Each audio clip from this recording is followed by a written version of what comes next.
কিভাবে BD tournament অ্যাপসের মধ্যে অ্যাড মানি করবে। ফার্স্ট অ্যাপের মধ্যে ঢুকবা, ঢোকার পরে এই যে এই জায়গাটার মধ্যে আসবে, এই সাইড কর্নারে আসার পরে এই যে ওয়ালেট অপশন আছে, ওয়ালেট অপশনের মধ্যে ক্লিক করবা। ক্লিক করার পরে এইখানটাতে আছে অ্যাড মানি, অ্যাড মানিতে ক্লিক করবে।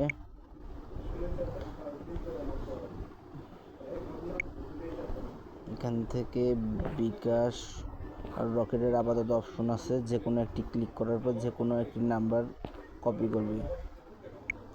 কপি করার পর তুমি বিকাশ অথবা রকেট থেকে সেন্ড মানি করবা।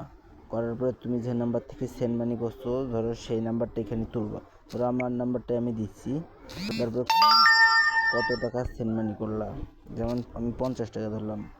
50 টাকা অ্যাড করার পর আমার কাছে একটি মেসেজ আসবে। অ্যাড মানি করার সঙ্গে সঙ্গে দেখবে কিছুক্ষণের মধ্যেই দেখো অ্যাড মানি হয়ে গেছে। ওই পাশ থেকে এ পাশে আসার মধ্যে এখানে অ্যাড মানি দেখো হয়ে গেছে। ফার্স্ট লক্ষ্য করবে আমার এখানে ছিল 150 টাকা, এখন হয়ে গেছে 200 টাকা। খুব সহজেই অ্যাড মানি করা যায়।